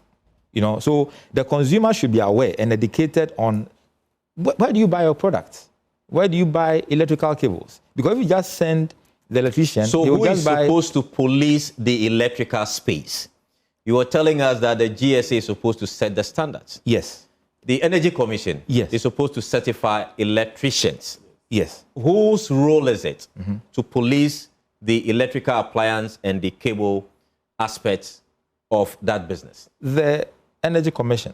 So the Energy Commission is a regulator in that space. So when it comes to electrical wires and electrical appliances, is the Energy Commission. And I can say that the Energy Commission is doing a very good job, because I've been with them in when we have 90% of the cables on our market. That is a figure that needs to be investigated. Because even 10%. Of course. It's not something we can be proud of. Exactly. But because we are recording fires. Right. For which reason I want to bring in Desmond Aka, if we still have him. He speaks for the Ghana National Fire Service, to share with us if, I'm told we still don't have Desmond Aka. Let me come to you, Mr. J. You have certain concerns about these cable issues. Yes. All right. Okay. Thank you very much. I think, in regulation, it doesn't matter what you're dealing with, whether it is food, whether it is electricals and the rest. I think working with the public really works. There's what we call the regulatory compliance theory. With the regulatory compliance theory, the whole idea is that people will comply. They are likely to comply when they are listened to. And I think one of the things that we've heard is a feedback from the public. The 90%, as was mentioned, is really quite high. I don't know whether... You disagree? I'm not... You see, that's why I begin at the moment. I didn't say that I'm not going to rate us at anything, but it's a feedback we are getting from the public. And I think it's good information to receive. And I believe that GSA will do a check to see if, and as it's being pointed out, that there are places that are selling things that are not of standard. I think quickly, I'm sure the DG would do something about it. So yes, the public, I think this is good information that has been received, and I think we will work along with it so that some of these things are checked. And then that's how it works. That the public... but the point is, the regulators, do you have to wait for concerns to be raised before you act? Because you are being paid you are right. You are right, but sometimes I'm not holding brief for any... I come from FDA. I'm not holding brief for any... GSA or anything. But like I'm saying, sometimes... maybe certain lapses may happen, and it's good. That's why it's leading to fires. Even you yourself, even raising this whole this program as we are having, declining adherence to standards in itself, it's something that shows that the public is aware and wants a better solution to things. So I think it's good feedback. We would work with it. And I think we'll take it from there. I believe that at another opportunity, at another program, a better story will be told. Kofi, you agree? I like his take on it, that they should listen to complaints because these institutions, when they become defensive and they sort of try to not hear what the people that are affecting directly is telling them. It's a problem. The guy is from where? He's the director of where? President for Electrical Contractors and he said, yes. So if he's telling you that, maybe it's, oh, really? Oh, I don't know. I'll look into it. Okay. Because if you go to Opera Square right now, okay, and you go and do field testing, you see what he's saying might be true. You see, let me explain. And this issue about porous bodies, I was engaged by, may his soul rest in perfect peace, my own little brother, Honorable Mutala, for us to do some of these things when it was rice importation under the previous Mahama administration. And I can tell you, those areas, they come in trucks. They don't come in at containers, because if they are coming through the proper, and co. You cannot drive there. How many people can go and carry a container load that we have border guards on the place and they don't even see them that they are doing that, and they've been doing it for years? That is why I'm saying that people are complacent. Like I said, security agencies are involved. Because on our roads we have the police, we have the customs. We have all these people there. So the question is, let's do a good job. Yes, we want you to be there to protect us. That is why we're giving you that mandate. But when I am telling you, it's just like my nephew was an MP. And I tell him, if you go and make a law for me, and I'm telling you that law is not working, at least call the man that you gave him the law to come and tell you why the law is not working. Okay. Because you are supposed to. Maybe you need to give me more money, as they are saying. Give them more resource for them to implement whatever that you gave them. The question is, let's stop giving ourselves excuses. Nobody wants anybody to look like a bad person. Okay. The question is, we are talking about people's lives. This is life, and sometimes you don't even know what is killing you. Because some individual, and like I said, we have unscrupulous businessmen in Ghana. Look, look behind you. All your appliances, they are plugged into a two-pin thing. Here in the studio. But meanwhile, your pin is 3. No, I'm just saying. So we really have to confirm that. No, I'm just saying that. So we can't say for a fact that it's 3 feet or 2 feet. But let me bring in Awal. Awal has some reactions to the concerns being raised with regards to the electrical bit of it. 1 minute. Okay, thank you very much. So when it comes to the cable, I think the Standards Authority is not helping the matters. Today, if you go to their website, you'll find a list of what they call approved or certified electrical cables. Now, you are not able to point which distributor or who the importer for a particular foreign cable is. So there are very popular cables in town that everybody is patronizing. Now, this cable, because it's very popular, it comes from different countries. People knowing that this cable is fast moving go to other places to bring very substandard ones into the country. So we are of the view that if the Standards Authority is able to put names of importers to various cables, it will let people know that, okay, for this cable, if I go to this outlet or this dealer, I'll be able to get the right cable to buy. So people don't know. People only work with the names. Oh, they said this particular cable A is good, and they keep patronizing. And these unscrupulous businessmen, knowing that there's a market for a particular brand of product, they bring it in droves. So the Standards Authority should look at putting in, just as they do with the local ones. If you mention product, a local manufactured cable for that matter, all of us know what they are distributors. I know that if I'm buying a locally produced cable from this outlet,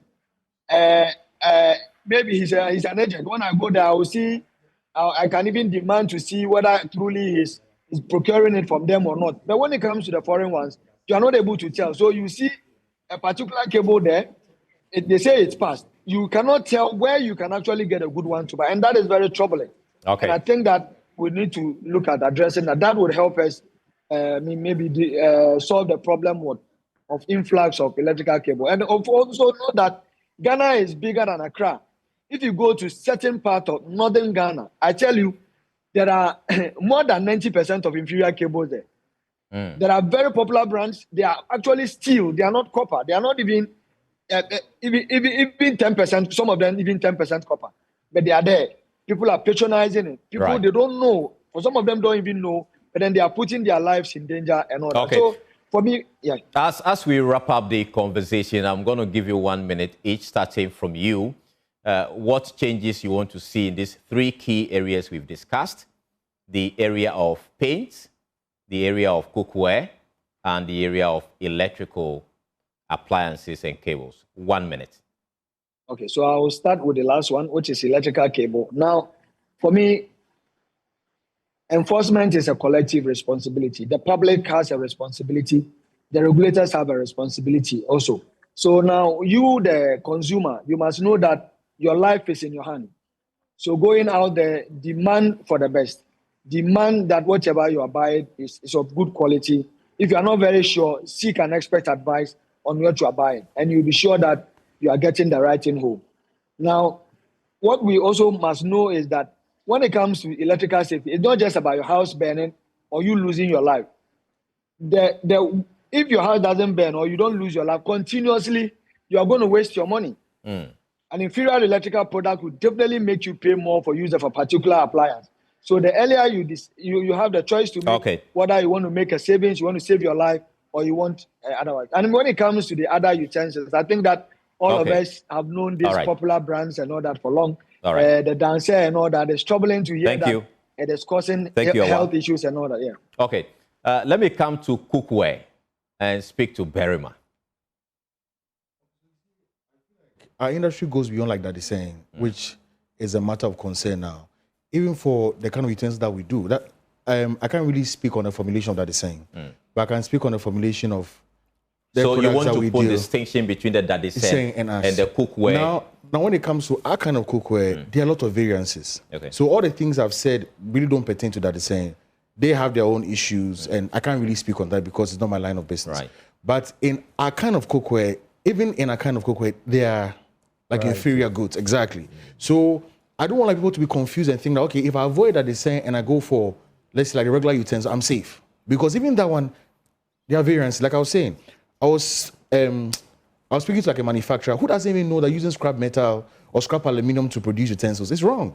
You know, because there's a lack of How awareness. do I identify as a consumer when I go to the market? What should I look out for to know that this cookware I'm buying actually at least meets the standard?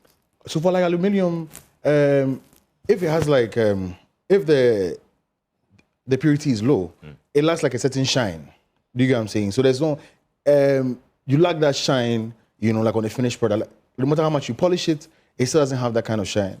Now, there's like a home test that people carry out. Do you get what I'm saying? You can like mix water and vinegar and boil for about 15 minutes. If it's done and you see a cloudy, if you see like a cloudy, like, you know, color, when the temperature comes down, then it means that there's like a presence of other metals in the cookware, which makes it like unwholesome for like, you know, cooking. Because it means that other chemicals like lead has leached into the pot. Wow. So these are like a few ways. And you see, your cookware mustn't leak. If it's aluminum, it mustn't leak. If it begins to leak as you use it, then you have to really abandon it. Because if it's pure aluminum, our product like this can go for 15, 20 years. Like, it only changes because maybe it doesn't look as appealing anymore. But as for functionality, it still functions as it should. So let's make it very clear, like, to the public that if you avoid that is saying, it doesn't mean that, like, you've avoided, like, you know, unwholesome cookware. Because even in my industry, there are a lot of variances and very inferior products that is harmful. In that space, what do you want to see the Ghana Standards Authority do to protect those of you who are doing the right thing and to protect public safety and health? So I say that I'm very open to competition. You know, it's not a cry to close down competitors, but at the end of the day, they are standard when it comes to our products. They are you know, the specifications. You know, so 1060 it has specification for like utensils. You know, and the purity too must be between 99.5 99.8. All these things must be enforced. You know, because once it's enforced, then we have the variances when it comes to profitability, because some use very inferior, like, you know, raw material to produce. And it makes it difficult for us to compete. So it goes beyond the fact that I'm looking for more market or more business. If it happens, like glory be to God. But let the playing field be even. I was talking to yes, here, and I was telling her, look, in certain countries there's like a database of certified manufacturers. When you go on and looking for somebody who maybe like deals in electricals or deals in paint or whatever, there's a very clear database where you can find these people. I think that it's something we need to consider. Okay. So it cuts across like all industries. Aloex is down now. Exactly. So that's affecting you. Exactly. It's a different conversation for another day. Right. But the point is that we need a certified, like a database of certified, practitioners, because it will go a long way to help us. So that because I'm here listening to a conversation on electricals, and I have no idea what is going on. Like, what is going on? You never knew 90%. I never knew 90%, and I'll go to the market and buy the cable. Yeah. People go to the market and buy the utensils. So the thing is that I make the joke that whether you're eating from Hajia or you're eating from Kempinski, you are at risk. Because so we need the authorities to start bringing us some league table to be able to tell us where we can actually get the right. Exactly, across different products. Cookware across different products. Right. Thank you so much. We don't have a lot of time. I'll give you 30 seconds each. DJ, 30 seconds? Yes, I build on the same things in terms of letting the public know. I think GSA can easily put out the standards. It's advertised for them, an inventory on their website, and then you can get it. As well as they also do stakeholder meetings. FDA, we also do that. The issue about the paint for food contact surfaces, you shouldn't use such products that has got lead in them. And I think through training, we will be able to get more to them. The cookware, also those who are fabricating, there are standards.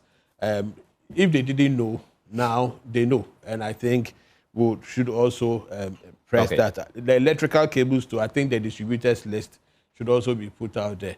Okay. And get in contact with the FDA for any such concerns, and we'll be ready to help. 30 seconds, Capito, 30 seconds. What I would say is one of my big sisters just put some, and for I call him. Very much, your son. Kenner. I call him Kenner. That's his name. Okay. And he says that the reason why we are missing this metal road signs and those plates is because of the scrap metal people. Because that's what they use it to. Yeah, that's what. But let me say something. The reason why when I get on an aircraft or any airline, I don't ask the captain to show me his pilot license because I know somebody has certified him for him to fly me. So if I have a regulator, I'm not going to go through and go and buy whatever he told to go and check. That is not my job. My job is somebody's job to keep my life safe. Right. Thank you. Your final words, 10 seconds, because we are running out of time. Please, I need about 8 minutes. We are running out of time. But the thing is that, for the standards, we have cataloged some of them, and which we're going to make sure that the general public will have access to them, and also look at the sensitization of it. Then two, on the electric cables, in Ghana here, we have certified only 6 companies or manufacturers. Our example is Nexon, which we have now, and that they are certified by Ghanaian standards, and that we are doing. Then on Daraseng, we are still developing the standards. We are developing the standards on Daraseng, which is currently at the inquiry stage, where we are floating ideas from stakeholders that we're going to help in building up, and also seeking ideas from World Bank and other things so that we can source funding to do that. So that one too is on point. On the paint? On the paint too, we'll make sure that we'll crack the whip. And we would make sure we'll come after you. Of course. We'll chase you on this matter. All right, Craig, 30 seconds. Yes, so thank you very much, Carlos. I think that in my opening remarks, I mentioned collective responsibility. Of course, we are paying the regulators, but we shouldn't leave the responsibility to them alone. So the ministry is committed to protect the health and safety of consumers and the environment. And I think that is, like I said, collective responsibility, the lead in paints, the electrical wires. In fact, what I know is that for aluminum scrap, it is processed into aluminum ingots. And there's a complaint that they are not even getting enough. So it's news to me that it's even being used for cooking utensils. But we'll look into it and make sure that the... Thank you. Thank you so much. And this has been the National Dialogue on Adherence to standards. And I've been speaking with Dr. Awal Mohammed, the Deputy Director General Operation at the Food and Drugs Authority. We also had Roderick Kwabena, the DAJ. Yes, forgive me. And Daniel Ajete-Sowa also speak to us, and Kofi Kapito, Berima Osebonsu also joined the conversation, and Awal Sakib Mohammed, as well as Nana Yao Akwada. This has been the national dialogue on standardization, and we hope the authorities have listened and they've taken notes and effect the necessary changes we need to see to protect public health and safety. My name is Carlos Kalani. Thank you so much for watching and listening on Joy 99.7 FM. Till next time, bye-bye.